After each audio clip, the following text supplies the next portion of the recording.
you start doing VR? Yep. So I think I started around November 2021. 2021. It's about 2 years ago. Yeah, it was What? good. Really? Like yeah. So it's only been. I mean, obviously I had a baby and I haven't been streaming for a while. Wow. Mishmash. You know, that sort of thing. No, but I think it was November 2022. I'm pretty sure it was after Fraternity Legends. So I think that's right. So you didn't do Ferality Legends, or did you? Oh, I did, but I was in. I just went as a person, as a person. As my first desktop? like. Well, no, my first desktop was CozyCon. Have you been to CozyCon? It's kind of No. like probably a lot smaller. But that was what introduced me to the idea of like having like conventions digitally. That wasn't those really awkward ones you see, like corporates being able to go like, "Hey, you can create an avatar and listen to our PowerPoint presentation." So it was really cool to get to see. You remember those? They're still around. No. I went to one. I went to this thing called JobCon, and they wanted us to like. It was like the idea was like you can get a job through VR, but it was like everybody over the age of 50 trying to talk to these people about the worlds of jobs, but not offering any jobs, and then they were like trying to get us to use Ready Player Me, you know, those simple pre-built avatars. And here I am, big pink fox in the background. How are you doing? Oh, you could have a job. Ready Player Me was a great idea, but the problem was, especially in the early days, when you create a character, you couldn't remove it from your VRChat characters for the longest time. So I had a huge uproar. I was on Twitter going like, "You guys need to fix this because blah blah blah." Seeing how like that could be run after Ferality Legends. Basically, I saw Vori, who's this excellent VR photographer, do a talk about taking photography in VRChat, and I'd always loved the game's like I guess the opportunities to be able to use this platform as like a film set. Essentially, you've got like the world's already set up. There's no location scouting. Don't have to pay anyone for costuming. You basically just do it yourself and stuff like that. So I always thought it was really, really cool, but I never really saw my place in that. But what I did remember was back then it was really hard to find like really good worlds. If the only ones you would find that were really good were people would either tell you or you might see someone stream it. But there were so many back then. There wasn't really that nice scrolling way that VRChat has with worlds now, where you can just sort of just browse and there's like lots of updates and stuff like that. So for me, it was like I don't know where to go, but I'm sure everyone else has the same problem as well. So I kind of came from it going, I'd love to make YouTube trailers of worlds to sort of like showcase. You might see them now in VRChat, these really well done trailers for places like this, which is a really, really good one. And I thought, I could use that filming school stuff that I did, and it would be like a nice creative outlet. So initially, it wasn't planning to be streaming at all. It was actually just me cutting, B-roll footage together with some music and being like, this is like Lost Island, or this is Error House, and sort of showing people where they could go. That was the intention, and it wasn't only. I think it was maybe like the third or fourth time I jumped into film.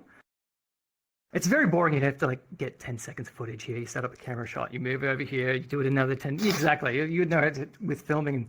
So at one point, I was like, I'm sure someone out there would be interested in how to make a video in VRChat because it's such a cool platform. So I was like, why don't I just set up a stream, turn it on, and just do what I'm normally doing? And if someone comes in, I can explain to them like, oh, hey, look, this is what we're doing. We're getting a nice shot of this place. And the idea was to just essentially make trailers for VRChat worlds. There's a sort of a nod to the people who put all this extra beautiful work into something that they most of the time won't get thanked. No one will reach out to them and be like, this was an amazing job. It just gets put out there. People use it. But I thought doing a trailer might be a nice that was an excellent job. Thanks so much for doing it. Were you successful in making some VRChat world trailers? Yeah, so I made one called, it's like my very, very first one you'll see on my YouTube channel was Lone Island. It's one of my favorite places still. It's a small little island surrounded by water, big lighthouse there too. It's like a fox and all this sort of stuff. But what it does is it kind of showcases a few things that I thought was really, really clever about VRChat, which is like a 24-hour sun cycle. You see like the beautiful sunset, sunrise, things change and all that sort of stuff. But it was small enough and there was enough attention paid to it that I thought if anybody needed to understand what VRChat was all about, you go here and you start there, and you can come to bigger worlds or more fancy worlds, but it was a really cool base. From that video that I was creating on one of the days that I was filming was the first day I streamed, and the very, very first person that came on chat, which terrified me because it was like an hour in just talking to myself, going like, oh, I'm getting this shot now. I'm sort of explaining it to nobody, which I was so prepared for that, just talking to the ether and hoping someone would reply. It's what you got to do, when you first start out, just talk. So I was getting used to that. I was like, all right, I'll get used to talking to myself. And then someone popped in and said like, hi. I'm like, oh, hey, how's it going? And wasn't prepared for how to keep someone entertained. So I just started explaining what I was doing. And that viewer was like, oh, have you been to this world? It's like beautiful. I think it's a Canadian Mountie, like lots of landscapes and stuff like that. And I was like, oh, that sounds really good.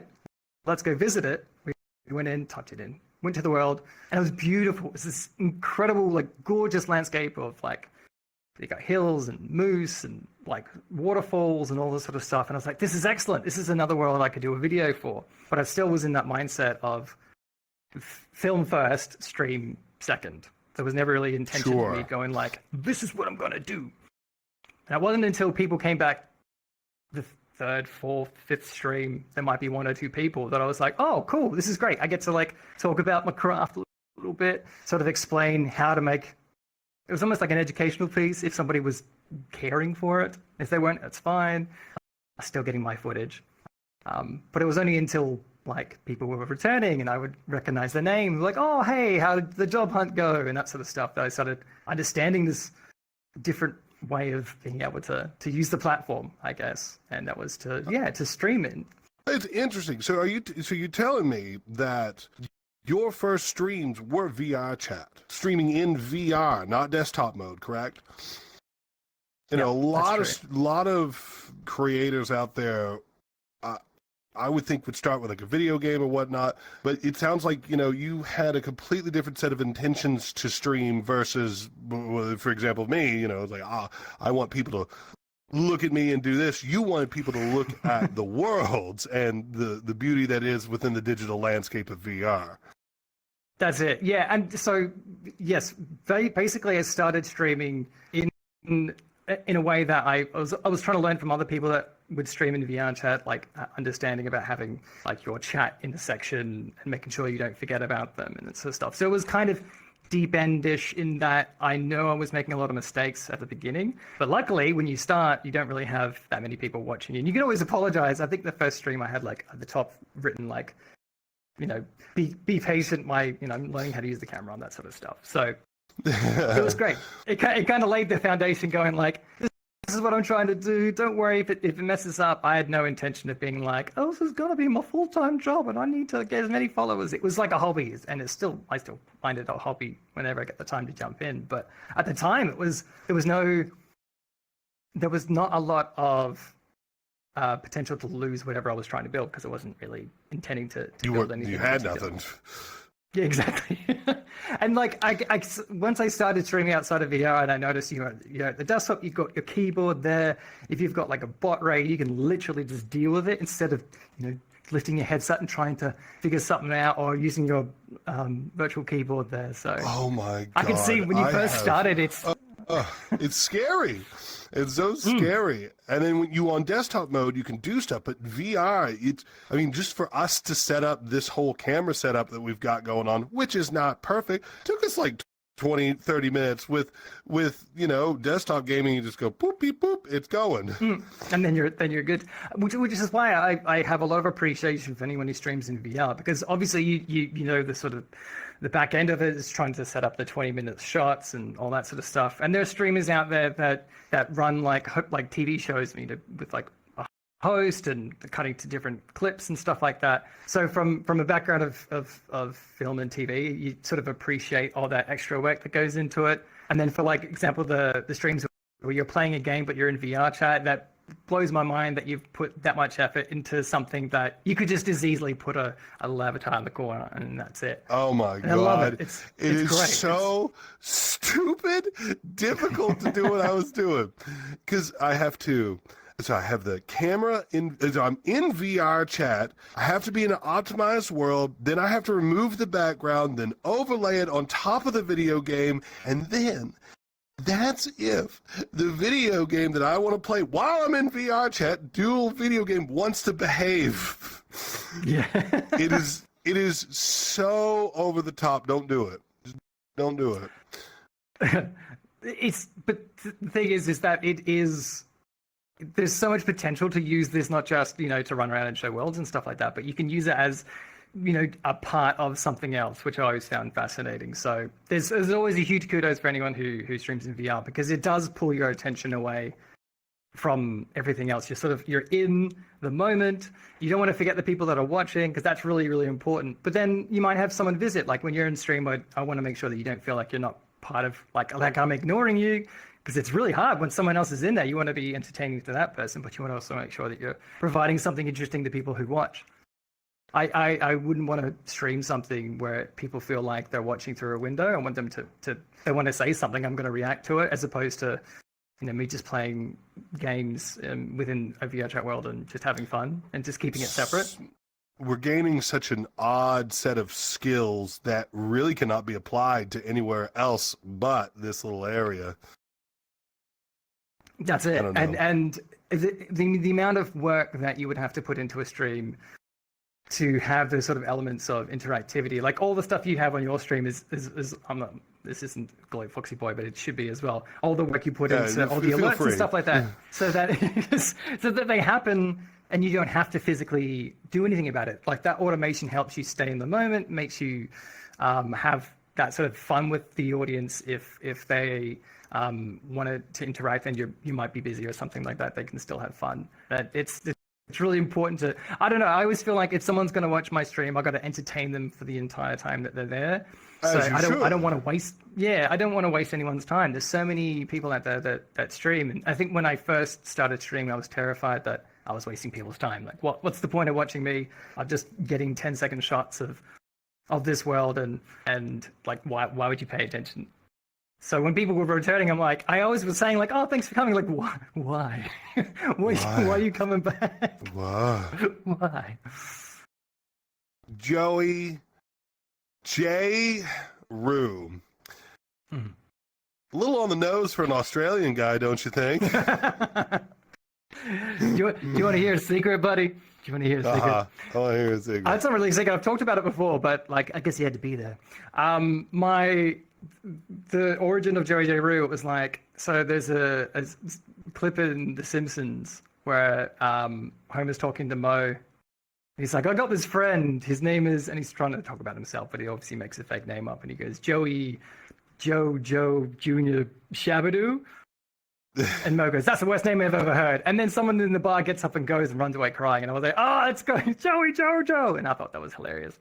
So I thought it'd be great to take that name and then just sort of just a little bit. So it used to be JoeyJRoo. And then everyone thought I watched JoJo, and I went, I do not.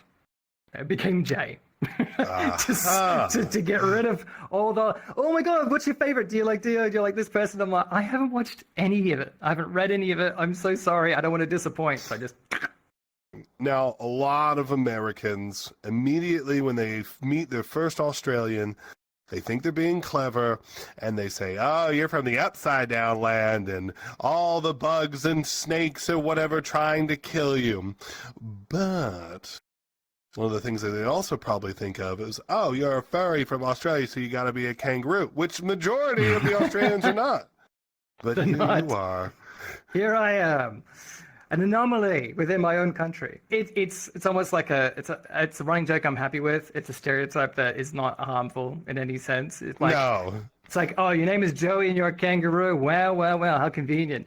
But I've actually loved kangaroos since I was a little kid. They're awesome. They're like, I know it's kind of like a novelty for people who visit, but when you see them, even as a kid, when you're young, they're awesome. They're these like, they hop around. They're all over the joint, not like in the streets and stuff like that. Well, Sure. most streets. But well, it depends on where you live. That's it. And the funny thing is when you join the fandom, you're like, right, well, I got to be something that's unique. But I think a lot of people love that, whether you've got like a pet cat, pet dog, or any of these sorts of things, you kind of gravitate towards something that I guess is related to something So you might like, I really like, I might be a wolf or something like that. And I as a kid loved wolves, but being in Australia, we had none. We had dingoes, but they didn't have wolves. So I was like, I really love wolves. Maybe I'll be a wolf or something like that, trying to find what suited, I guess. And for a while, I was actually my first persona was a foxhound. Do you know where I got that reference for foxhound? Found. Yeah, as a found. From that little sad movie about the fox and the hound. Yeah, I just chose the saddest movie about two animals and I mushed them together like, this is me.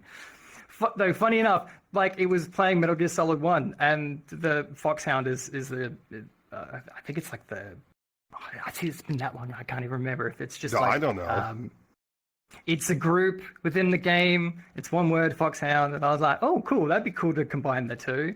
But also, yeah, it just felt like, okay, well, I'll look at something else that maybe I can gravitate towards. And when I first was in the fandom, no one was doing really artwork of like kangaroos or any kind of Australian sort of animals and stuff like that. So it was hard for me to go, I want to be this, because I couldn't see it visually through all like artwork and stories that people would put together back in the day. So it was kind of like taking a jump or a leap or a hop, if you will, to find something that sort of, see what I did there? I'm allowed to do this. I'm a dad. You're a dad. You're a dad. You got the dad jokes.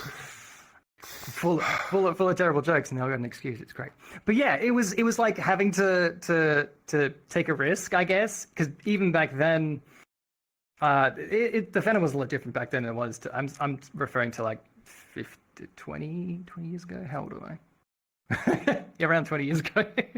So yeah, back then it was like you could see a recurring theme. There wasn't really people branching out to, everything from sharks and bees to, anything really. It was kind of everyone kind of played it somewhat safe with familiar animals. So to be a kangaroo seemed to be out there. Anyway, yes. Long story short, Australian Joey kangaroo. On the nose, people say, well, of course you'd be Australian. I'm like, well, you shouldn't assume, but also it's like it has Roo, it has Joey, and you can sometimes hear from the voice. So sometimes the entire time.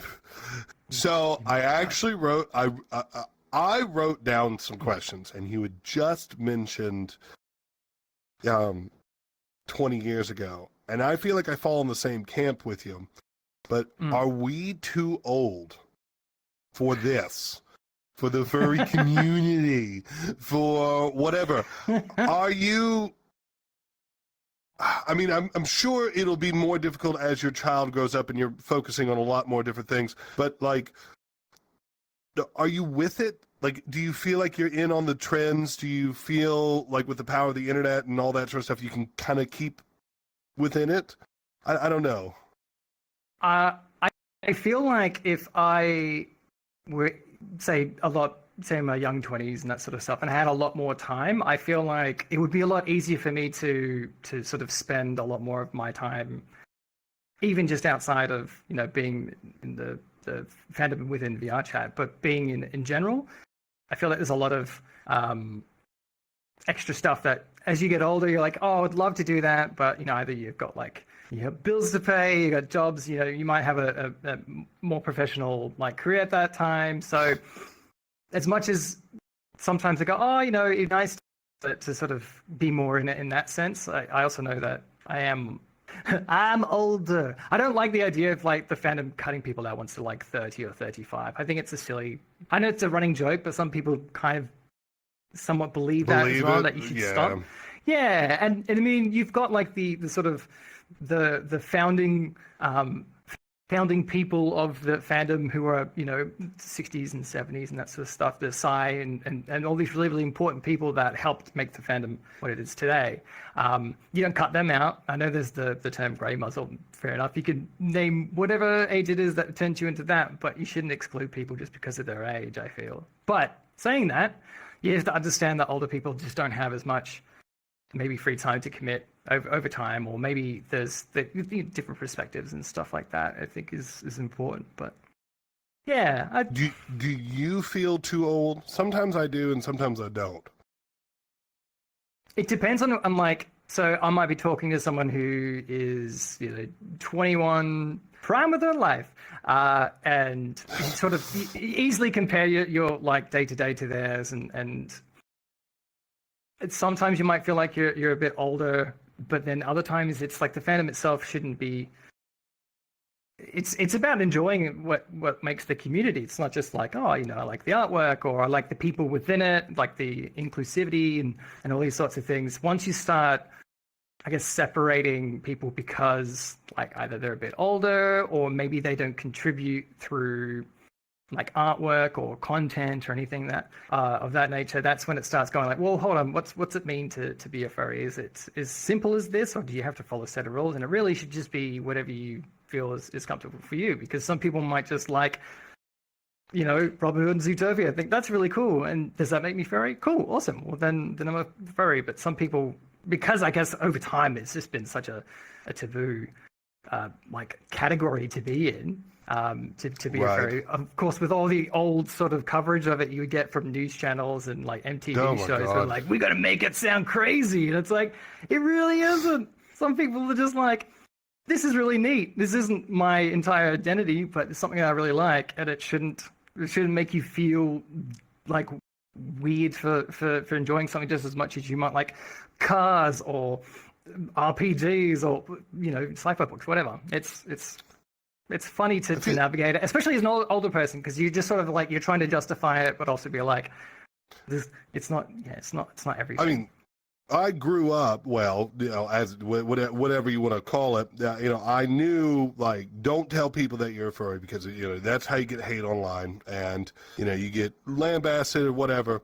But as of recent, and I want to say in the last, maybe just a little bit pre-COVID, I don't know when the point of time frame it is, but I don't feel like people hate on us as much, and if they do, they're 12 years old. Yeah, that's it. I think because we've gotten a lot better in general, like over time, and there's still bad eggs along the way, but I think because there was a time, especially when you were like considered a nerd or a geek, back in those sort of days of putting people in these weird like Boxes labels and and stuff like flags, in yeah. boxes. People loved doing that, but as we started to understand that you can be a bit of a like fantasy football. You're a nerd for stats. Like it's mathematics, but it's also about football. So you can enjoy that. I'm not bashing on you that you like football, but you shouldn't bash on anyone else for liking what they like. They love what they love, and as long as it's not hurting you, as long as it's not like really disturbing, and it might be different, but as long as it's not disturbing, it shouldn't be a problem. So I think back then when it was so easy to categorize someone as like a nerd or a geek, and then that kind of term became less of a taboo thing. It's like, yeah, I love this. So what? People started realizing that it was power and owning what you enjoy, and that the people that were making fun of you, now that they're 12-year-olds or less, but back then it was like, sort of adults and stuff like that. And you just have to look at them going like, why does this matter to you so much? I think we're starting to learn a bit better about like How many YouTube comments do you get? It's like, how the hell did this end up on my recommended page? Or what the fuck are you, blah, blah, blah, blah, die, whatever. Like, how many do you get of those? Funny enough, because I don't post a lot of stuff, I don't get a lot, but like, because I think, one, I don't stream as much as I used to. Two, Sure. like you come into my stream and it's family friendly. I'm trying my best not to swear. I think I've been caught swearing twice or something like that. Say a I was swear. like, oh no. Say a swear right now. Say one. Yeah. That's the funniest thing about it as well, because so my streams are family friendly, so I try not to swear, and the things that we do, I try to make sure that anyone can watch. The reason being, I've had people in chat being like, "Oh, my kid loves your avatar," and I'm like, "What?" Like my 3-year-old loves, and like the moment that happened, I realized, okay, well, look, I know I'm not 18 plus, but I also know that anyone could stumble in here and watch. So I want to make sure if you do, I'm not doing anything that's going to scar anyone. So I'm not like I intended to anyway. I literally go around worlds to talk about shadows and waterfalls and stuff like that. But it was such a retraining as well of how you might talk about something, or someone comes in to try not to, like, some of the humor that you might have or you might giggle about at one point, it's like, well, that might actually be seen as insincere if you didn't know the context. So I try to avoid stuff like that anyway, just because it's a lot easier to make sure that when everyone comes in, they're like, oh, this guy's like this and this is fine. But I think once I realized that anyone can come in, 11-year-olds can watch my stream and be like, oh, this is great. I wouldn't know unless they told me, and I'm like, don't talk about that on Twitch because you're not supposed to know. Nope. But just knowing that, I want to make sure if anyone watches it, they go, oh, that was cool, and then they go away and watch someone else. So I always have that in the back of my mind, but yeah, I think it's really interesting that as the internet is so accessible nowadays, people can just, when people go, oh, what did I stumble into? Like, you clicked on it, mate. You clicked on the video. Don't pretend like, oh, what did Twitch feed me? Yeah, that's it. That's one of my pet peeves about people going to stream and go, what did I walk into? It's like, well, you can always just go click the back or go into another video and away you go. It's a bit of attention grabbing, I know, but at the same time, like, the argument's like, oh, what did I walk into? And you're like, well, you've walked into a guy's appreciating of the VRChat world. If you like it, awesome. If you don't, sorry. There's so many streamers out there that do other stuff, so. Who are some streamers that you are currently watching and looking up to and being inspired by? Before I even started streaming, there was a streamer called Tom Thinks. Tom Thinks is, in a word, he's a digital puppeteer. And it sounds strange, but basically what he does is he draws shapes of cartoons or people, or whatever it is. And then he's pre-programmed through the keys on his keyboard, mouth, like vowel sounds, and then different mouths. And then basically he'll create characters on the blue and then he'll voice them. He's like a musician. He's super, super talented. And I remember watching him like during the COVID times. It was one of the first streamers I was like fascinated by, because he was doing art. He was doing something very, very different. The way he was handling it, like his chat was very chill, very vibed. It was like, this is a great place for me to hang out while I strum away at work while everyone else is freaking out. It's like, this was nice in the background. He became partner. He's done like stuff with Twitch. One of his emotes is like everyone's got it now. I think I can't remember what it was, but there was like the sub fairy. Do you remember the sub? Yeah, maybe one of the a little bit. subathons? Yeah, so there was like a character. He created it, so I was like so proud of this artist who got to like thrive on this platform. So he's great to watch. In terms of VRChat and VR streams, there's a whole bunch of people I always return to, like Pukago. They're an incredible world explorer. They do a lot of similar things to me. They're also incredibly great as a person, super inviting and friendly, and just has the best approach to everything. And I think I've learnt a lot from them. There's people like yourself. I love people when they stream and they know that they're not trying to pretend to be someone that they've seen before. Like, they know who's out there in Twitch and they go, well, I want to go do this, and they stick to it. You can change and try different things, but you're not trying to emulate someone. Like, you don't watch your stream and go, oh, you're trying to be this person. Yeah. No, your own original thing. It's hard to find your voice, and I totally understand when people want to start streaming. It's like, what do I sound like? How do I approach things? Do I do like, welcome to the JoeyJRoo club, where we hop, we skip, we jump, but we also take naps sometimes. Like, you would see other people do those sorts of things, but I understand as well. You're trying to build a community, you're trying to build a bit of theme, and when someone comes in, you want them to feel welcome. I get it. I totally get it. For me, it seemed very out of my character to be, I don't know, following it as if it was any more than just me getting to have fun and stream and stuff like that. And I know a lot of people say like, oh, I chuck on the headset and I have a good time. But like, as you start streaming and people start to watch, you tend to think, okay, well, If someone's going to watch me, am I doing something that's interesting? Am I paying attention to chat? Am I giving enough interactivity and all that sort of stuff? So I can understand when someone starts that they're not exactly sure, and you'll find your way as you do, like stream after stream. You'll start to go like, oh, okay, this is maybe more comfortable in this cadence, or maybe if I do more of this, oh no, I'm stuck. What should I do? Well, maybe I should talk about something else that's in the world or something like that, and you'll learn to like it. So your streams, it's like if you don't like your humor, it's fine. You'll learn pretty quickly, and you might move into someone else. But the people that you bring in, they're all on the same level. They're all great people to interact with, and that's what I think is really cool about being able to stream, is that you find like-minded people and you get to like have fun. Like you're the entertainer, you're the one on stage, and you're doing all this stuff, but at the same time you've got people around you that you want to hang out with. If you went and played Call of Duty for every stream, you'll bring people who like Call of Duty, and you bring in that audience that really likes that and they might like your personality. The moment you try something else, they're like, where's Call of Duty? And so I feel like you'll find your people by doing things you enjoy. You taught me about how to use Twitter to find new worlds, right? It's that it's VR #VR World Shokai, which is with it's Shokai. Japanese shokai, meaning to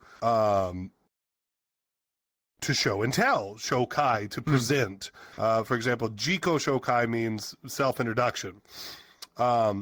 So you told me about that, a little thing, and maybe if I'm smart, I'll put the hashtag in the thing. When you told me that, at that time, VRChat had updated, and I could go online and put in, so Twitter would tell me, okay, Jiko Shokai, World Shokai, and then, 5 skies. Type that into vrchat.com, get in there, favor the world. It wasn't the case for you, was it, always? No. What did you have to do? So yes, so there's a great use for Twitter still, in that there are some really incredible VR photographers that will go into these worlds. They'll take usually 4 photos, and they'll be like, this is the world, this is the creator who did it. People like it's like Bradley, there's a whole bunch of these really great photographers, and it was terrific. Once I realized this was a really great way of doing it, they would share their names, and I would write them down on a sheet of on like a digital list. And then I would have to go into VRChat and I'd have to search it, I'd have to favorite it, and then you'd have to have it all in there. Then VRChat updated, so you could actually just go to the world and then favorite it from there, which saves so much time, and open the floodgates. But even before I discovered that hashtag, it was difficult. It was really difficult to find worlds that weren't being shown all the time on Twitch. The common, famous 4 worlds that everyone seemed to be on. I wanted to showcase all the other ones. The intention was to showcase worlds that people don't really get to see, because it's just hundreds, thousands coming out all the time, and they don't have the same platform, I guess, to entertain. One of my favorite world creators is called Night Prowler, or N Prowler, who did the mountain landscaping places. He's done about 6 or 7 worlds now, and they're all beautiful. He knows how to really show nature in VRChat in a way that's really beautiful and nice to be in.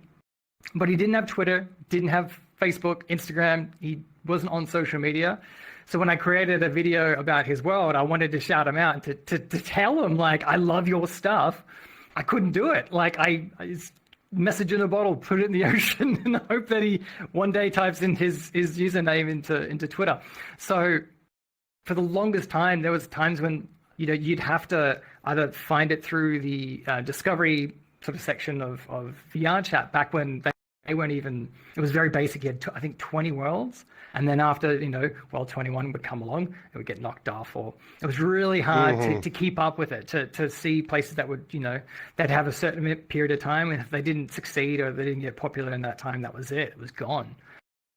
Which is devastating for me because I used to work in a video game company, and sort of part of where this all came into appreciating VRChat worlds was just when there's ever a given team in terms of like whether it be games or movies or whatever, you know, the director gets accomplishments, the producers get pats on the back, but no one goes, you know, that like the VFX artist who did the scratches on the ship never gets the attention that they, you know, spent meticulous hours, days, weeks putting details in that they go, this is going to look amazing, and they just never get thanked. And it devastated me when I would work around people who are super, super talented, but they would never get that like sort of pat in the back. So even before I started streaming, I was like, right, well, I'd love to be able to celebrate the people who don't get that sort of acclaim, because they deserve it. Like, one of my favorite video game series is Divinity Original Sin, which is the Larian Studios who did like Baldur's Gate 3 and stuff like Baldur's that. Gate, yeah.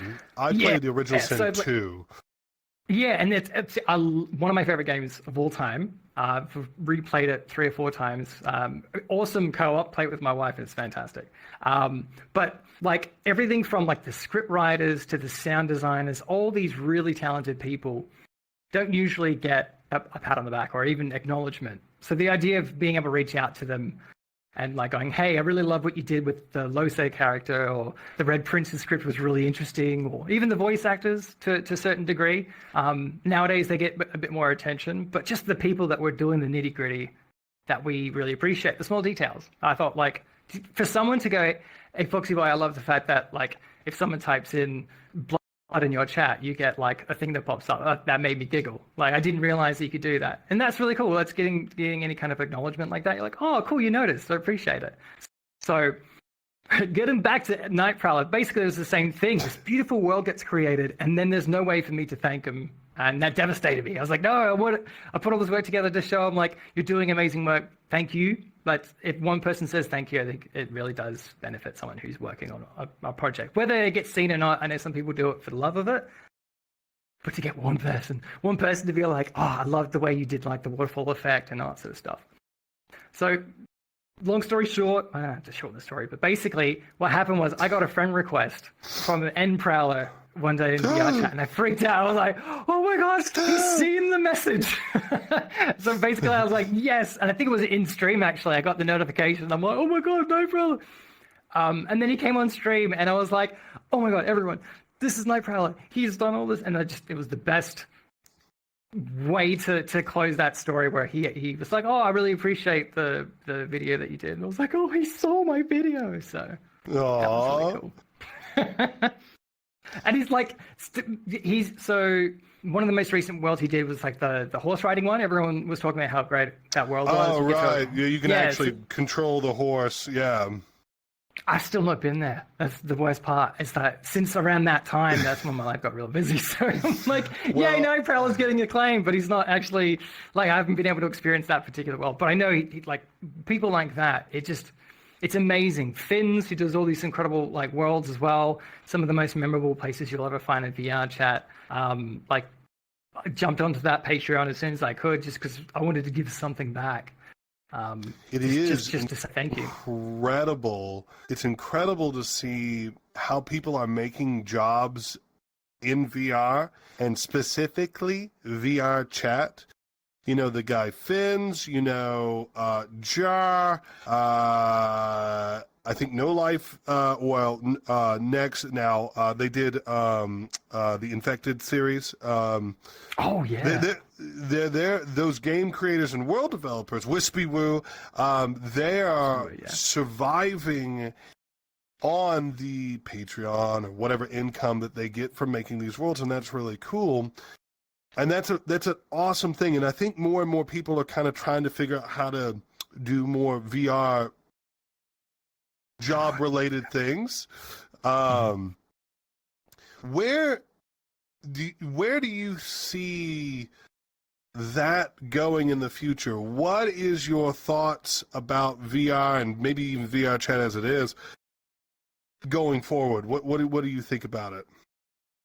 It's an awesome question, and what I think is interesting watching now, at least, there's the introduction of the credits. You know, the V dollars. I'm not sure what they're calling them at the moment. I keep calling them V-Bucks. I know, I don't want to do that. They deserve better. But it's like when they started talking about the creator economy, I was like, I really hope it gets handled in a really proper way, because a lot of what makes this game incredible is all these people who have created all these wonderful worlds and all these wonderful effects in the game. As you mentioned before, game development as well, having even something as simple as having interactivity on a table, or like the menu that comes up in this world that you get to choose things and stuff like that. The people are putting real work into them, and they're wonderful. So it's very, I can understand, like, devil's advocate for the VRChat team is having to make sure that they tread at the right way to introduce something that introduces money and payment to people on this platform, when originally it all came from it's a free game. Anyone who puts worlds up is the time, money obviously for them, but when they put it up into the world, it's free. It's in the platform, so you're all working within this community-led game. I really do hope there's a way in which the creators are happy with how it's been handled, because at the moment, for us, if we really appreciate someone's work, you can support them on Patreon, Ko-Fi or Ko-Fi.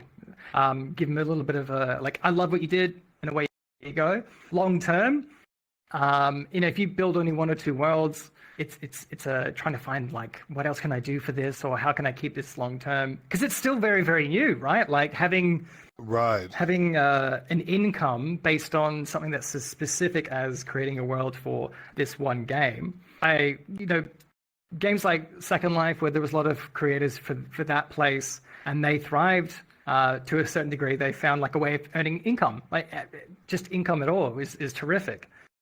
It's still very new though, and you can do it the right way, you can do it the wrong way, and we're all learning, I guess. And so I really hope there's a way in which the creators are cool with it, like going, we're okay with this, because they need to get something. I do believe whoever's made this incredible world, and you might see it some other time if you jump into VRChat, it's beautiful. It's like the lighting's incredible. The details that have been put into it is beautiful. I really hope they get. Yeah. One of the complaints I'm hearing about, though, in some of these worlds, I'll use the B Club as an example, although the B Club is a very good, well-deserved to be supported world, a very popular world, is that if you become a VIP via the Patreon or whatever, you get access to another room. And that's kind of it. I don't know how to say that without knocking on B Club, because it's clearly a very well-deserved world and should be supported. But like, that's kind of what I'm seeing a lot of complaints coming up with these: support the stream, get an extra room. What else do you think could be added or beneficial, or what? How do you kind of get past the just an extra room thing? I think it's again another good question, because it puts the onus on the creator as opposed to the platform. Platforms basically created a way for people to pay them, but it's like Patreon, right? You want people to support you. Well, if I'm going to pay you Patreon, like, give me exclusive screenshots, show me videos behind the scenes, and you might be like, of course, I'd love to, but there's extra time that they have to put aside for that, and it's every month. So you might do this beautiful, well put together video saying, this is all the cool stuff I'm working on. Cyrix, who does things like Duo Beat and all these other ones, he's really good at the ear blocks, right? Yeah. So it's like excellent work being put together, and the updates are really great. In Duo Beat, if you're a patron, like the gun that you use has it like it's a different design and stuff like that. So it's neat little things like that get added to it. But again, it's like these people have to do extra work to provide that. So instead of just getting the recognition and getting some income based on what you've just done, it's also an expectation of continually doing it. So for the B Club, that is one of the, it's like you said, it's a very popular world. People love it. If they all of a sudden put a paywall or some sort of thing that disrupts that, not only are people going to not like it, they'll just be like, well, I'm never going to come here again. I'll just go to somewhere else. I'll go to the C Club. I'm sure if someone's made the C Club before. And they're just waiting for B Club to mess up. They're like, once B Club's done, I'm going to, that's my way to get in there. I'm coming to get you. But, you know, it's trying to offer something right now. And I think once creators understand that there might be, you know, you might create a world like this and then, okay, this is a separate room. You don't need to necessarily go there, but whether it's wanting to support someone and just being able to be in a different room that might have a couple of extra features that are really fun, like, oh, I'm working on this this new game mechanic, so you can go into the secret room and try it out. It's in the normal world, you can still go in, but you can dip out and try this other game. And that might work for people in the room that you're talking to, going like, oh, in there, it's really cool mechanic, you know, and sort of explaining why you might want to support the creator. So yeah, it's tough because it's a lot of the responsibility then goes on to the creator. And again, it's like, I've just built this world, I've just put so much time into it. Now people, but now I got to do more. Yeah, so I totally get it, and it's tough, right? Like, do you go to the creator and go like, I want to support you, but like make it worth my while? It's really hard, especially nowadays. We're all like, you know, trying to make sure we spend money the best we can. So supporting someone outside of your normal day to day, you kind of want to have a bang for your buck like attitude to it, and it shouldn't really be that way. I've supported people on Patreon for a certain point of time, and then just went like, I feel like that's as much as I feel comfortable giving, or it might be that they've promised something and then it hasn't come to fruition. So I'll be like, oh, okay, well, I'll just separate from that. And there are ways which you can sort of contribute, but I don't know. It's a good question. What do you provide people in a platform that it's going to make them go, oh, I'm going to pay with that? Might be extra levels on a game, like a DLC potentially. But it's tough. It's so tough, and you know, VRChat is amazing, but it's also very limited. You know, it's like, what do you do? You know, like I see so many streamers sit in the same game worlds over and over again. And I'm not trying to say that's a bad thing. Maybe I'm saying it's a little bit of a bad thing. But, but there isn't so much you can do here in VRChat. Yes, there are some games, but primarily it's like, how go into the VRChat chill worlds list. Millions games. 50. Oh yeah. Well, I mean, yeah. So, what do you do? What do you do in here? What do you do? Good. What do you do? So the way in which I see games in the VRChat is that there is potential. There's limitations for sure. There's tons of limitations, and the people that create games within it, again, it's an extra level of kudos that they need to get because they need to work within these confines to build something. Something like Audience Anarchy, you watch it and like everything from having the cue cards at the bottom and how it works for every player. You know, someone's created that. Like the work that's been put into it by Jar is magnificent. But you look at what work goes into that game and what work goes into buying either a prefab and changing some lights, and then there you go, you have a world. The difficulty level just goes so much higher because you need to understand game mechanics, not just to make it work within VRChat. It's just a whole lot of work. It's a lot of dedication, and I mean, going back to, you know, how you get that kind of, whether it be monetary compensation or what it's worth for your time putting into creating a game, as opposed to maybe creating a beautiful world that might not take as much time.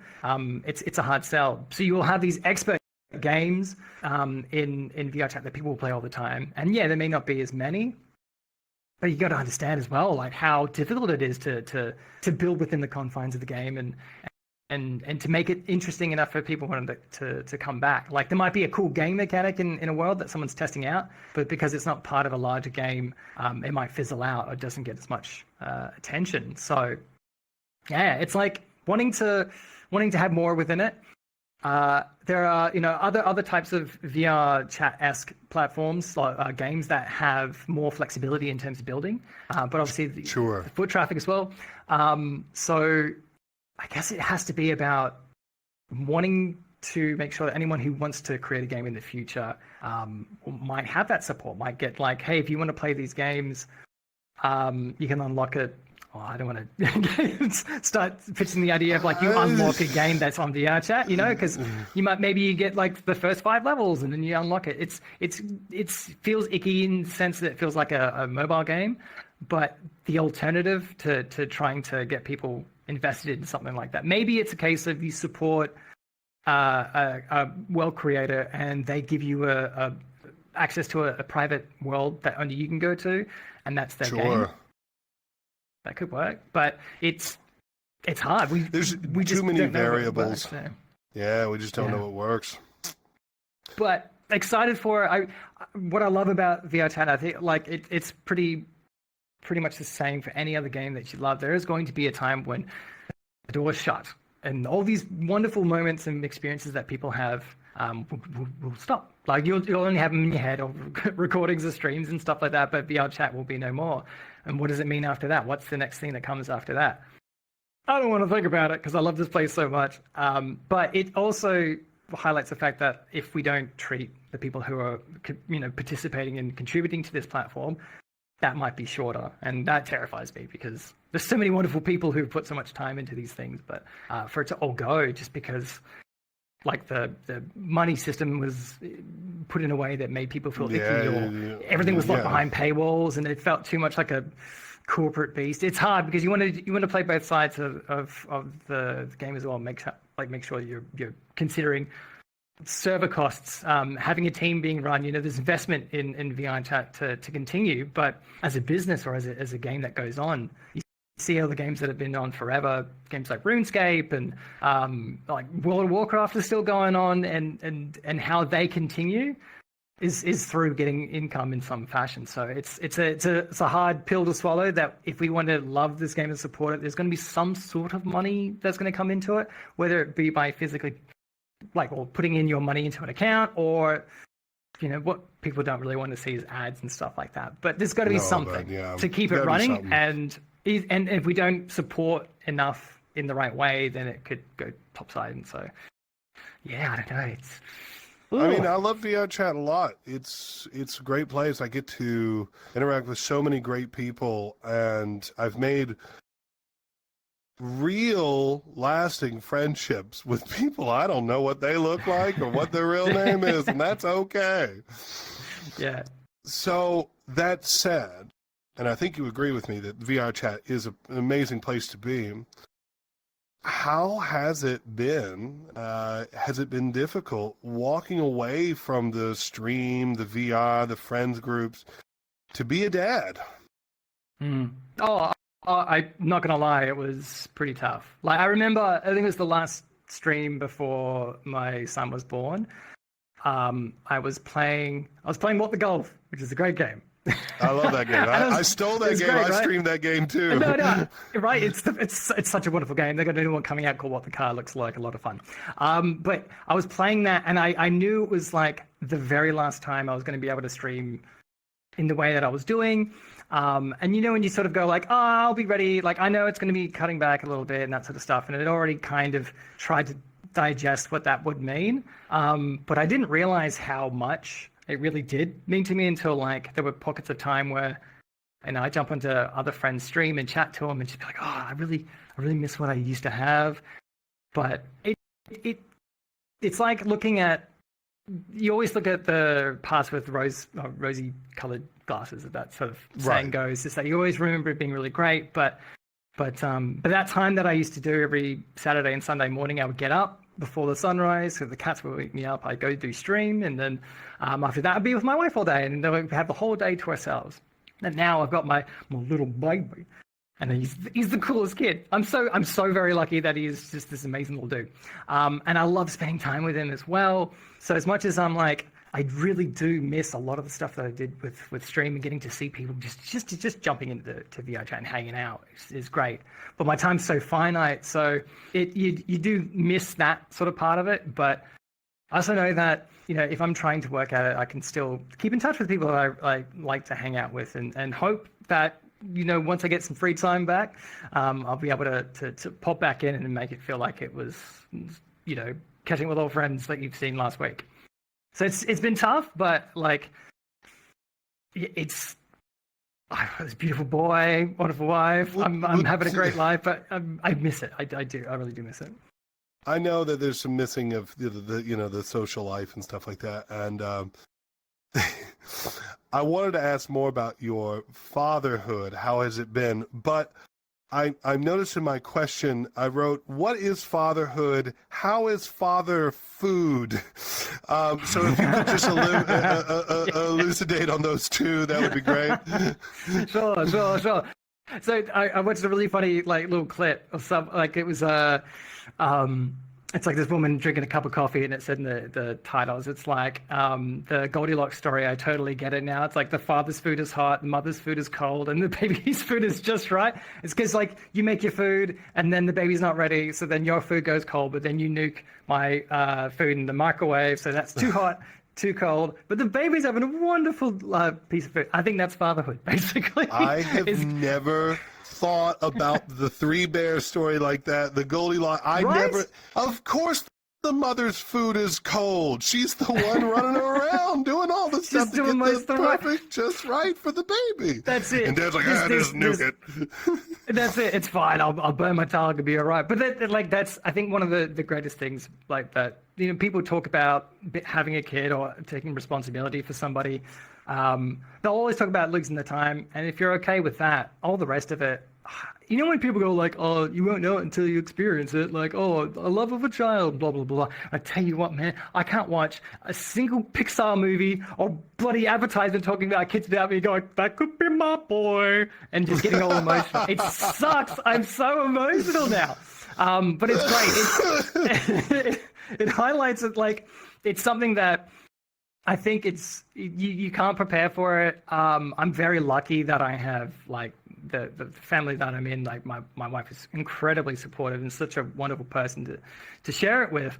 And I know not every one of you has that, so I'm very, very cognizant of that. But as a father, it's at the moment he's still just watching me, having a laugh, we're giggling. There'll be a time when he'll start to understand behaviors and how you should act with other people and stuff like that. And that, every stage that he's been in up to this point, I've always been terrified. Oh, what am I going to do? It's going to be bad.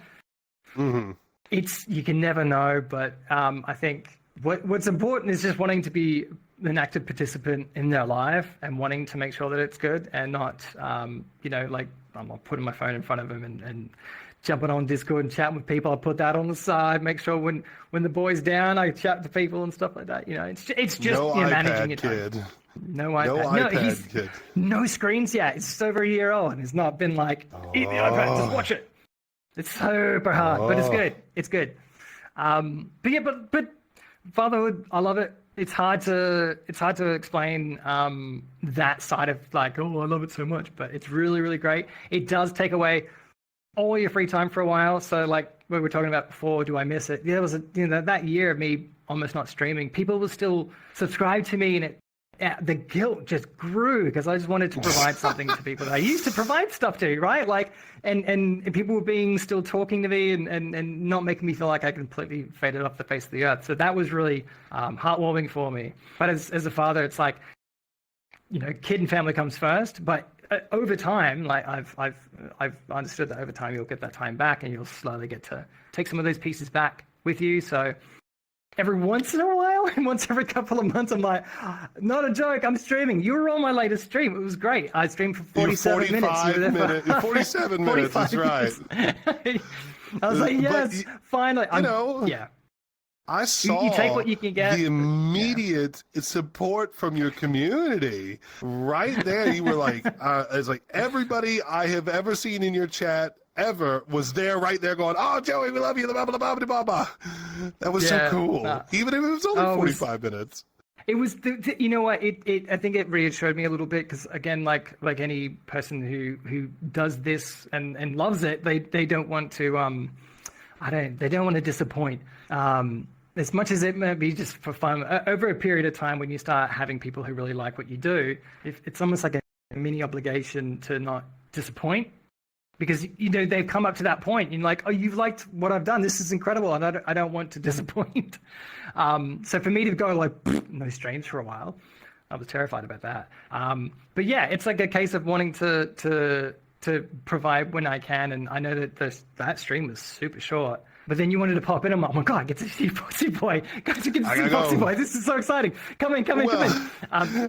Yeah. And then that one time you left work, went to a park, got on your cell phone, and hung out with me on one of my streams in like the worst ways possible to use VRChat, just to hang out, but just that little brief moment. It was golden to me, because I know what it's like to be on VRChat on mobile, and it's not great, obviously, but the fact that I could sit under a tree with like magpies staring at me and still get to talk to Foxxyboi and then not destroy your stream. That was my biggest worry, was being like, the birds and you're like, Joey, I'm gonna have to stop you right there. This is ruining my stream. Now, I did hear the birds. Birds, but I thought that was part of the magic. It's magic. Exactly.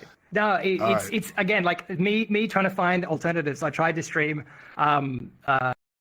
VRChat on my mobile, did not work. That was horrible. I'm starting to learn the limitations and stuff like that. But then I streamed Stardew Valley for 10 minutes. That was done in the park as well. I'm like, awesome. And then I lost chat, and I was like, I'm sorry, guys, I'm ruining your day. Just cut it. So it's learning what I can do with the time I've got. Like, if I've got an hour lunch break, heck, I'll just go to the park and stream for a bit if people want to watch. But that's another fear as well. It's like, do people want to watch a JoeyJRoo stream for 32 minutes and then like, sorry guys, I've had lunch, I'm just gonna go now. What will you tell your son?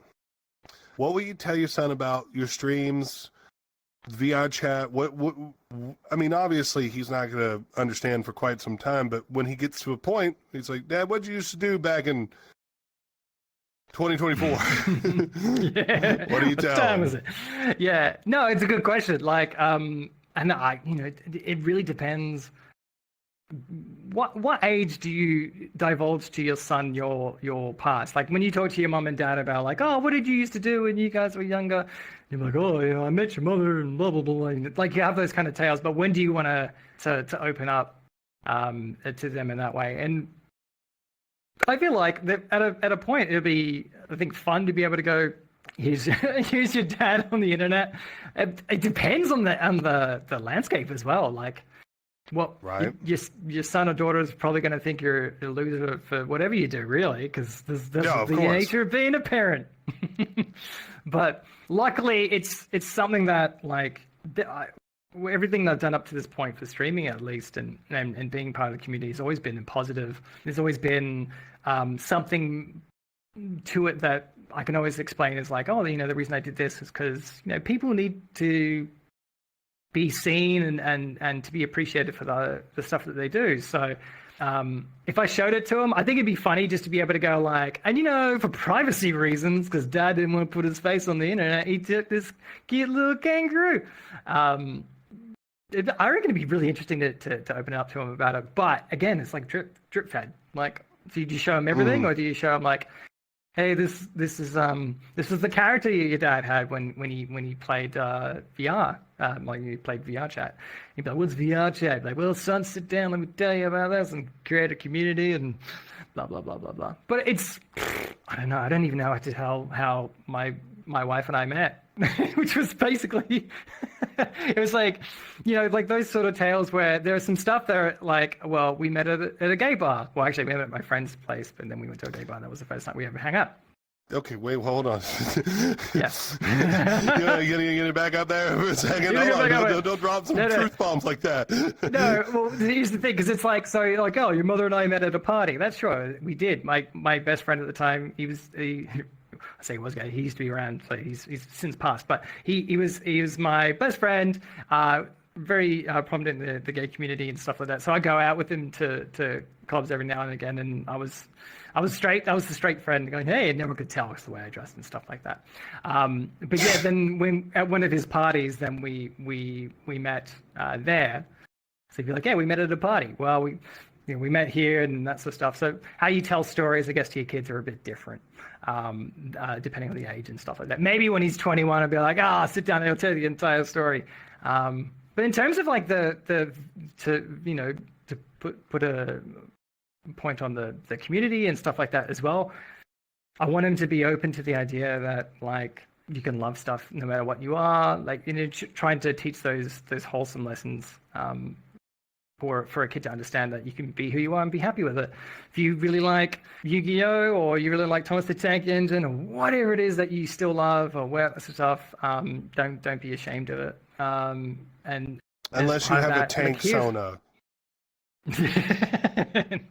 Be ashamed of having a Thomas the Tank Sona. No, I want to. I'm not shame all the tank Sonas out there.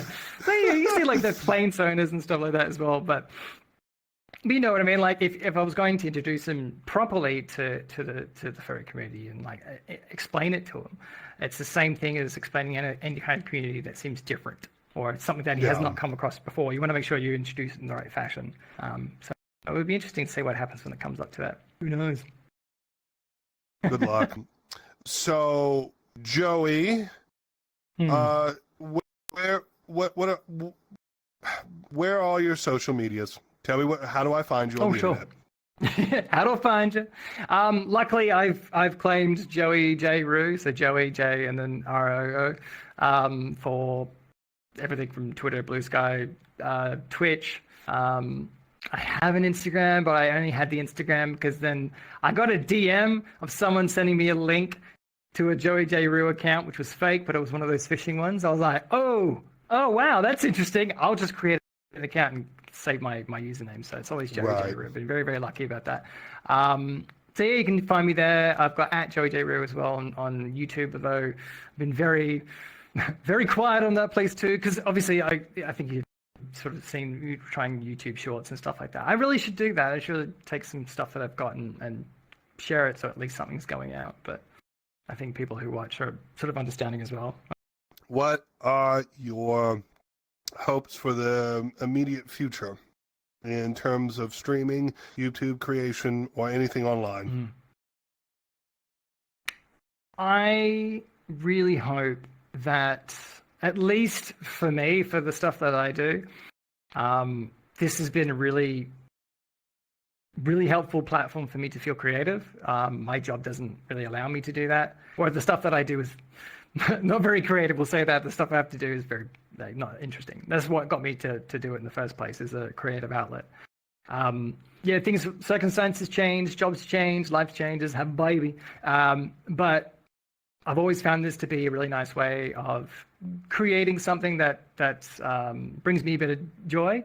But the fact that I've never had anyone pay attention to it is just, it still baffles me. I feel like you might feel the same too, or any creator out there who does it.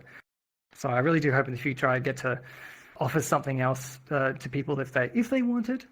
But yeah, I eventually will get my time flow back and see if I can offer something to people, and whether it be through VRChat streams or something else within streams itself. Like, I've played a few games and see what people find interesting. But yeah, I do love this outlet of creativity and getting to hang out with the wonderful people within those communities as well. So fingers crossed.